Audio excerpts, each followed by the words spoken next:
जय जोहार संगवारी हो। छत्तीसगढ़ के नंबर 1 यूट्यूब चैनल में जम्मू झन के स्वागत है। मैं राजेश महन समाचार के शुरुआत करबो आज के प्रमुख समाचार। बहुजन समाज पार्टी के विधानसभा प्रत्याशी नामांकन पत्र जमा करीन है।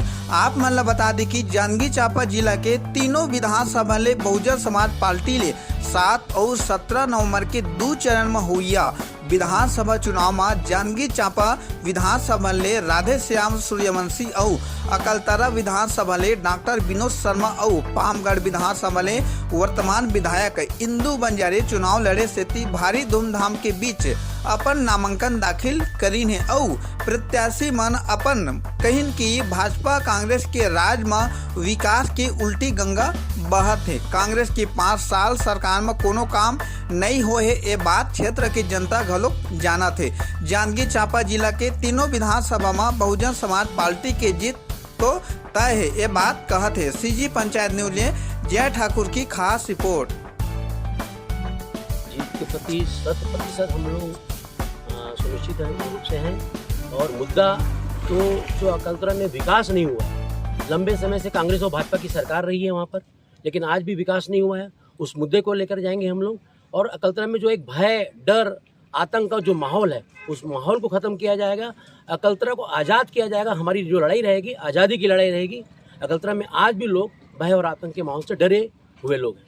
पहली प्राथमिकता रहेगी वहाँ पर अच्छी लोगों को शिक्षा मिले, अच्छी चिकित्सा मिले, ऐसी हमारी प्राथमिकता रहेगी मूल रूप से। और जो पिछड़ा एरिया है अकलतरा का, जो बलौदा साइड है, वहाँ आज तक पानी नहीं पहुँच पाया है, नहर की कोई सुविधा नहीं हो पाई है, तो वो भी हमारे मुद्दे में प्रबल रूप से रहेगा और हम पूरे बलौदा क्षेत्र में नहर की व्यवस्था करा के पानी की जो समस्या है उसको दूर करेंगे। किसानों के हित में हम समाज पार्टी हर बार जो है इस जांजगीर चांपा जिले में अपना जो है प्रतिनिधित्व बनाती आई है और आज की तारीख में भी पामगढ़ विधानसभा से श्रीमती इंदू बंजारे जी हमारी विधायक है और इस चुनाव में भी हम लोग आपको एक बहुत अच्छा रिजल्ट देंगे। तीनों की तीनों सीटें बहुजन समाज पार्टी के खाते में जाएंगी। और जो आपने बात कही हुई है, तो पिछले 5 साल से माननीय बहन कुमारी मायावती जी बहुजन समाज पार्टी की राष्ट्रीय अध्यक्ष, उत्तर प्रदेश की 4 बार मुख्यमंत्री, सांसद, उनके दिशा निर्देशन में जो काम चला है पूरे छत्तीसगढ़ में, तो हम निश्चित रूप से कह सकते हैं कि एक बड़ी तीसरी ताकत बन के हम उभरेंगे। अभी तक तो तीसरी ताकत हमेशा रहे हैं, लेकिन इस बार बहुत बड़ी ताकत बन के बैलेंसिंग पावर बनने का काम होगा और बैलेंसिंग पावर बन के हमारी सरकार निश्चित बनेगी। और उस सरकार हमारी बनने पर हमारी जो प्राथमिकताएं हैं, वो प्राथमिकताएं ये होगी कि इधर जो है छत्तीसगढ़ पहले तो कृषि प्रधान प्रदेश है, साथ साथ बहुत अपार खनिज संपदा है, तो इधर पर बड़े पैमाने पर इंडस्ट्री भी बन सकती हैं, छोटी छोटी बेसिक इंडस्ट्री। इसके साथ साथ जो किसान 2 खेती करता है, 2 फसली, रबी की भी और खरीफ की भी, और इनकी धानें पूरी तरह से नहीं खरीदी जाती हैं, तो बहुजन समाज पार्टी ने ये निर्णय लिया है कि प्राथमिकता के आधार पर 4,000 रुपये क्विंटल की दर से इनकी धान खरीदी जाएगी, पूरी की पूरी दोनों सीजन की। और इसके साथ साथ इधर सोसाइटी बनाई जाएंगी हर गांव में, सोसाइटी के माध्यम से वो खरीदी जाएंगी और सोसाइटी में और अन्य नागरिक की या अपनी जनता की जो दैनिक उपयोग की वस्तुएं हैं वो भी रखी जाएंगी।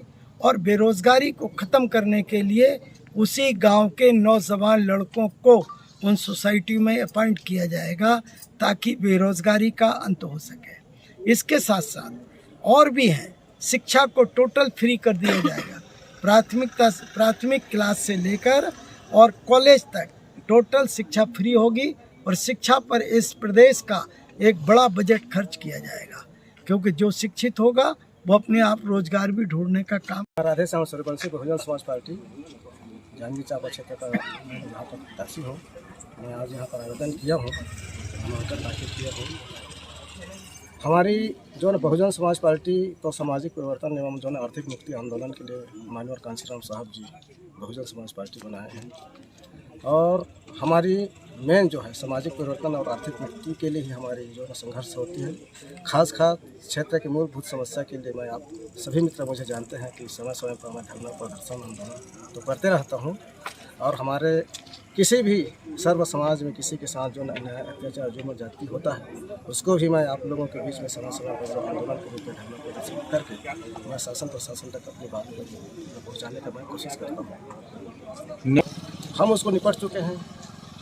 तो हमारे पार्टी के जो शीर्ष जो पदाधिकारियों ने उनको पार्टी से बाहर करते हैं, पार्टी में शासनहीनता के नाम पर, और हर चुनाव और जो हर दल में ऐसा होता है। लेकिन जो व्यक्ति मजबूत होता है उसके खिलाफ में जो उसके खिलाफ में जो कमज़ोर जो व्यक्ति होते हैं वो उनके खिलाफ में बात करते हैं। सबसे पहले तो मैं हमारे बहुजन समाज पार्टी के राष्ट्रीय अध्यक्ष बहन कुमारी मायावती जी को बहुत बहुत धन्यवाद देना चाहूँगी। उन्होंने पुनः मुझे अपने क्षेत्र की जनता का सेवा करने का अवसर प्रदान किया है। साथ साथ अपने पावगढ़ क्षेत्र की जनता को और बहुजन समाज पार्टी सभी वरिष्ठ कनिष्ठ कार्यकर्ता पदाधिकारी साथियों को भी बहुत बहुत धन्यवाद देना चाहूँगी। उन्हीं के आशीर्वाद के बदौलत, उन्हीं पर विश्वास करके माननीय बहन जी ने मुझे पुनः उनकी सेवा करने का अवसर प्रदान किया। इसके लिए उनका बहुत बहुत धन्यवाद करती हूँ।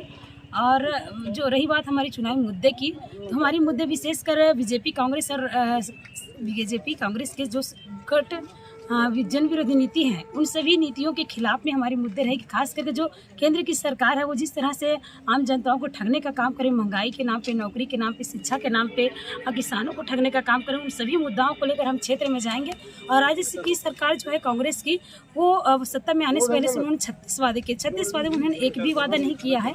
न तो शराबबंदी किए हैं, न तो बेरोजगारों को नौकरी देने की बात की वो भी नहीं किया है, महिलाओं को सुरक्षित रखने की बात की वो भी नहीं किया है, किसानों को भी ठगने का काम कर रही हैं, और बिजली बिल माफ करने की बात की थी वो भी नहीं की। कुछ किसी भी वादों को उन्होंने पूर्ण नहीं किया है।